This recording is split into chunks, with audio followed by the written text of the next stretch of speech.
Interesting story, because when you see a whole lot of skinny kids around, you think there must be something about the food, but in fact it's about the knowledge. And we know knowledge comes with education, so it's another back to the circle of generations. And in Timor-Leste, there is around 49 to 50% of all kids are stunted. Stunted means too short. And when I was there was one of the things, images in my mind I always remember was seeing all these kids dressed in their beautiful school uniforms, walking to school, gorgeous, but they looked about like a 4-year-old in Australia's size. They looked so tiny. And one of the things that we've learnt is that if they don't get their food, the right food at the right time, the window of opportunity is when. Well, if you look at the life cycle of a mother and a child, the most critical periods are the periods of rapid growth, which is during pregnancy and the first 2 years of a child's life. So we miss out this window of opportunity. Pregnancy, what we call the -9 months to the plus 24 months, the first 24 months of a child's life, then it's too late. And any interventions we do is too late, it's expensive, and it's not enough. So World Vision globally has decided to focus on the pregnant woman and the under 2 child. Why the under 2 child? Why not under 5? Because if we don't provide the child with the right nutrition in the first 2 years, then the damage that happens early in terms of height, so they'll be stunted very early, and the brain damage that accompanies will also be early and permanent. For example, for a baby, 50% of the brain is formed by the first birthday, and 80% of the brain is developed by the 5th birthday.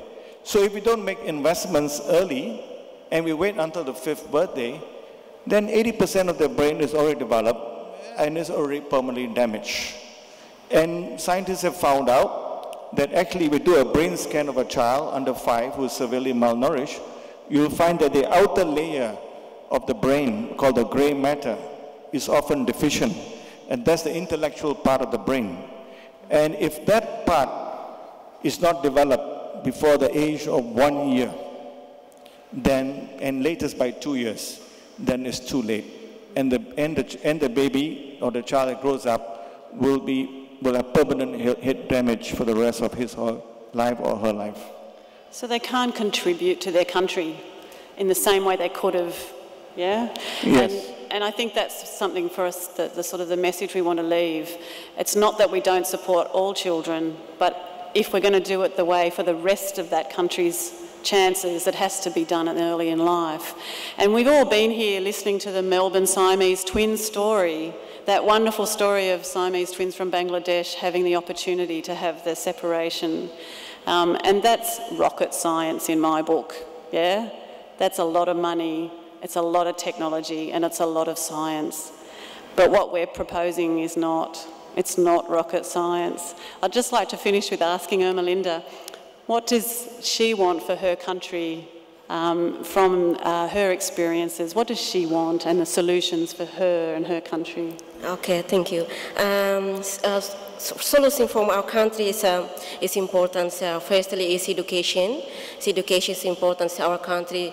We need more nurse midwife community or midwife community and doctors because we are limited in our country.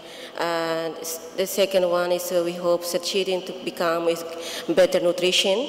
And the last one is family planning. It's important because in our country is one women have 7.8%. You know, statistic in Timor-Leste. One woman delivers 7 children almost. But my generation we actually reduce 1 or 2 children.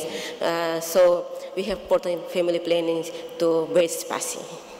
Thank you, Ermelinda. Thank you, everybody. We're very passionate people here tonight, huh?